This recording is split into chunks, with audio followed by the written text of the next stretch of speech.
Magandang araw po sa inyong lahat mga kababayan at welcome back dito po sa ating munting channel Pinas News Review, kung saan re-reviewin po natin ang mga mahalagang balita dito sa Pilipinas. Mga simpleng komento sa mga issue dito sa Pinas. At eto nga mga kababayan, kapapasok lang, OMG, PBBM nasyak, nagkagulo sa Malacanang. Senator Amy Marcos kinaladkad si Sandro Tambalisa. Nako, yan mga kababayan ang ating alamin mula po rito kay Pinas News Insider. Nasa description po ang full video link ng video ito. Subscribe na po kayo. At kung bago ka pa lang at dito po napag-subscribe sa ating munting channel, please don't forget to subscribe. At i-click na rin po ang bell notification para updated po kayo sa lahat ng ina-uploads nating reaction video.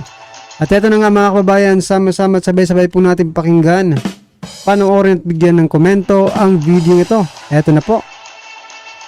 Ito ang balita ngayon, trending at pinag-uusapan ngayon sa social media. Ang di umano'y balita, Senator Amy Marcos nanindigan at matapang na ipinagtanggol ang dating Pangulong Rodrigo Duterte at Vice President Sara Duterte. Hindi man pinangalanan, ngunit tila sa poll sa katotohanan ang naging pasaring ng senadora sa Kamara at sa mga congressman na tila kumakalaban sa pamilyang Duterte.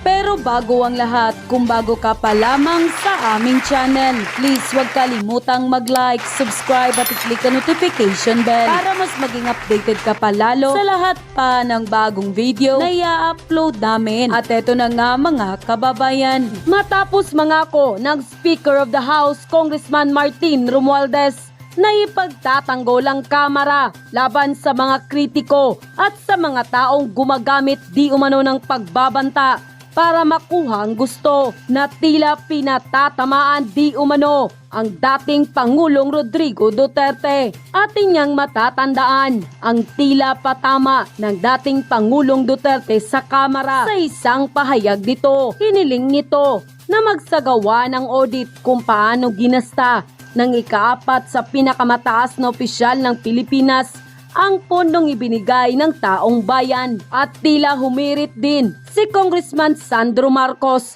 dahil sa tila pagkampi nito sa di umano'y makakaliwang grupo na isa sa bumatikos sa confidential fund ng Office of the Vice President. So yan mga kababayan, parang ito po talaga no, yung ugat. Yan, ugat ng kaguluhan ito na sinasabi nila na mga Duterte daw ang nagpasimula ng kaguluhan sa Pilipinas sa administrasyon ni PBBM. Pero mukhang nagkakamali po sila mga kababayan, sapagkat alam po ng taong bayan kung sino at kailan po nagsimula no yung panggugulo nila sa mga Duterte. Yan Ngunit Senator Amy Marcos buong tapang na nanindigan sa kanyang prinsipyo na kahit siya na lang ang natitira, mananatili si Senator Amy Marcos sa patuloy pa rin na tapat na suporta kay dating Pangulong Rodrigo Duterte. Ayon pa nga kay Senator Amy Marcos, katulad ng kanyang ama na si Apu Lakay, mananatili siyang matapat at nanindigan para sa mga tunay na kaibigan. And she quoted, "Sa hirap at sa mas mahirap, sa mabibilang na ligaya at sangkatutak na dusa, dahil iyan ang iniwang ligasiya sa akin, sa atin ng aking ama, ang makatotohanang pagkakaisang hindi bula lamang ng bibig." So ang problema lang dito mga kababayan, kung kasi minsan kasi kampi sa kapatid, minsan naman kampi sa mga Duterte. But mga kababayan, blood is thicker than water nga. Diba? Kahit anong sabihin mo, kahit anong gawin mo, kapatid mo pa rin yan eh. Diba? O ang tanong sa taong bayan, naniniwala po ba kayo dito sa ginagawa ni Senator Amy Marcos? Totoo ba talagang kakampi ito ng mga Duterte? Or ginagamit lang din ng mga Duterte para sa pansariling interes? Alam naman po natin, malapit na po ang eleksyon eh. Ha? At, diba? Gaya po ni BP Sara, ha? Ano pa rin ang Duterte eh. Number 1 pa rin sa mga ratings mga kababayan. So meaning, pinagkakatiwalaan pa rin ng taong bayan. Diba? So, kung ikaw matalino kang politiko, kahit ba kapatid ko yan, di ba? O doon muna ako sa pinagkakatiwalaan ng taong bayan. O. You know what I mean, mga kababayan, di ba? Baka kasi, eto, opinion ko lang ito, mga kababayan, ha? Baka kasi mabulol na naman tayo, eh. Ha? Well, anyway, lahat naman po tayo, may kanya-kanyang pagdesisyon sa buhay. Kung ano po, kung saan po kayo masaya at nakikita nyong tama, no? Sa darating, malayo pa yung eleksyon, nagpapaalala na po tayo. Baka mabudol na naman tayo eh. Ayan, ay opinion ko lang mga kababayan. Ewan ko po sa inyo, baka magkaparehas tayo ng opinion. Di, congratulations. Pagkakaisang nangangahulugan ng pagiging isa.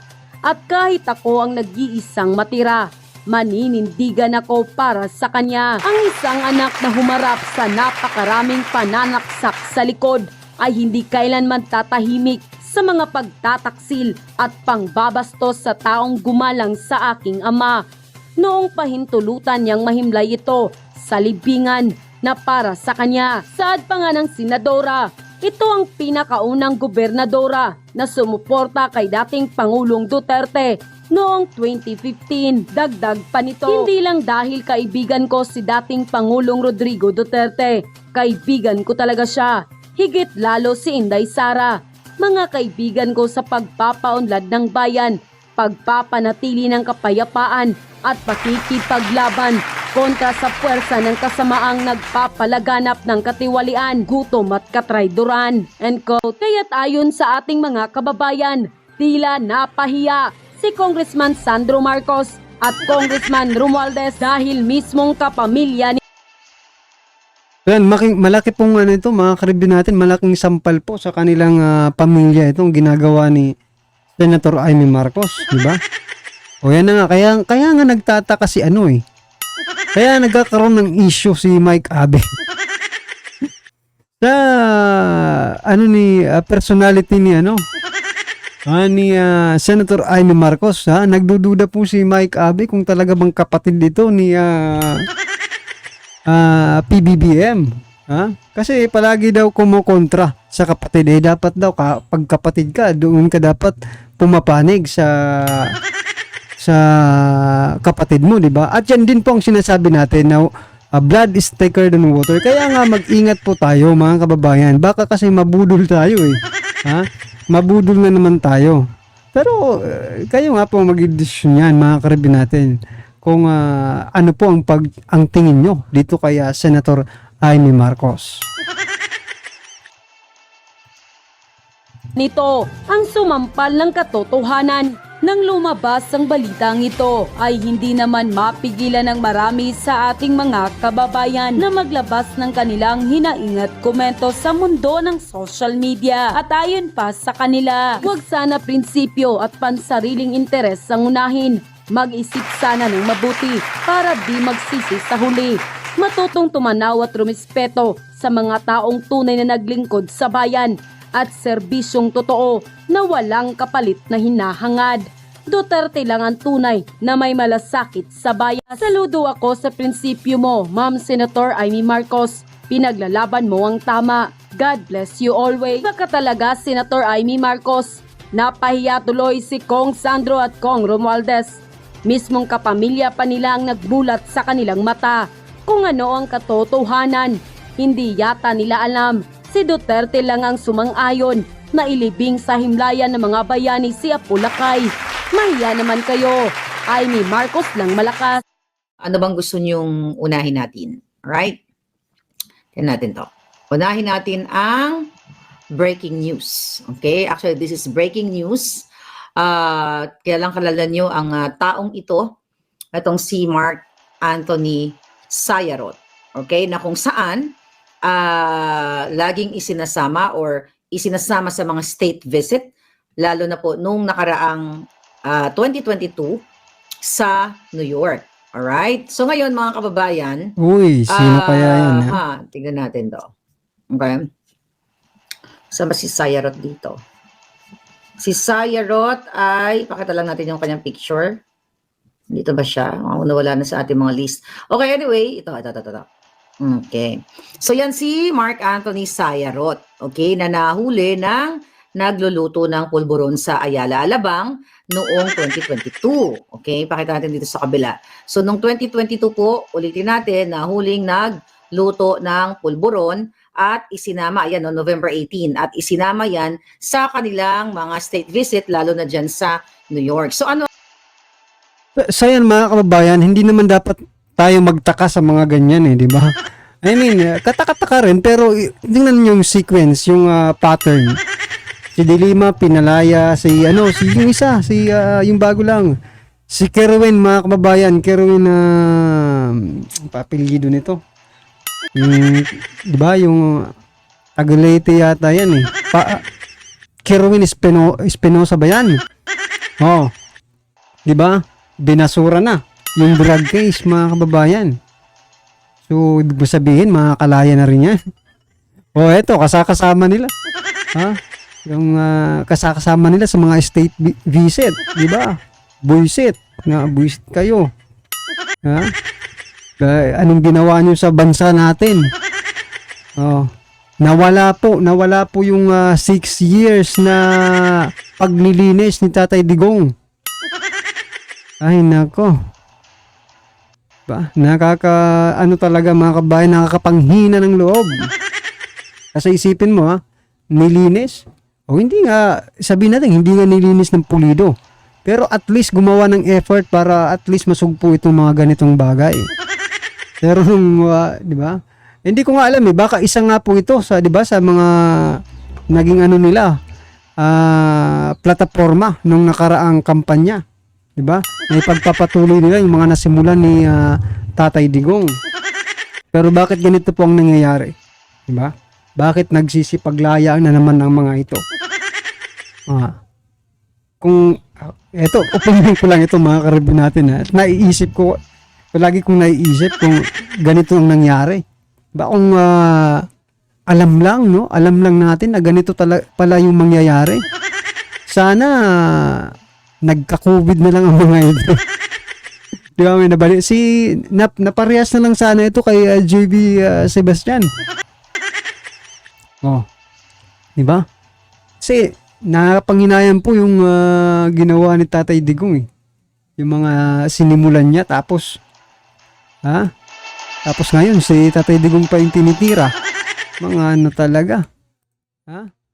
Mga traidor. Si Senator Jaime nga nagsasabi nga ba traidor trinahidor nyo yung mga Duterte. Pagkatapos ipalibing yung kanyang ama. Eto, diba? Eto bang bagong Pilipinas, palayain lahat ng mga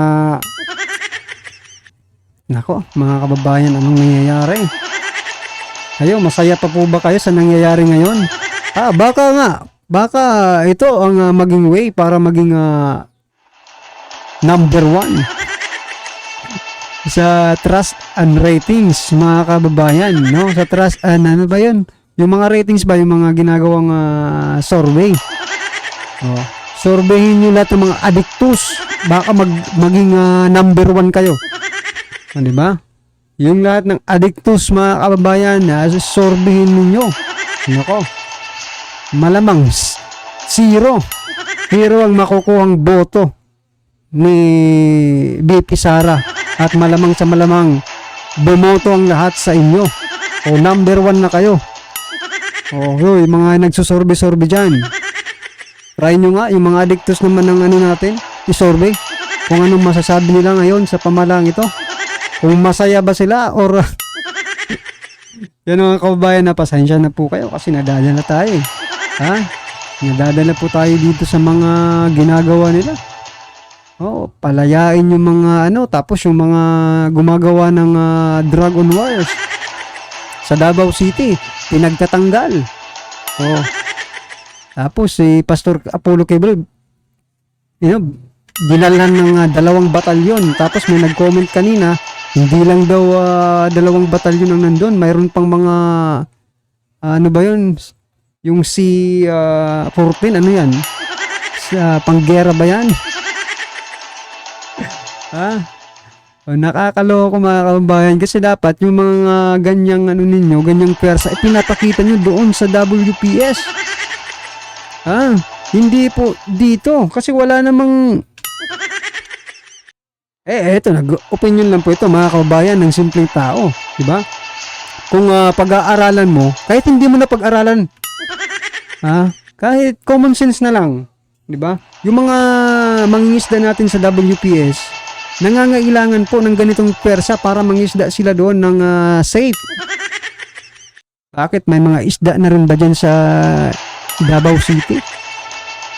Yun naman ang gusto ninyo eh. Diba? Palakihin yung WPS na issue.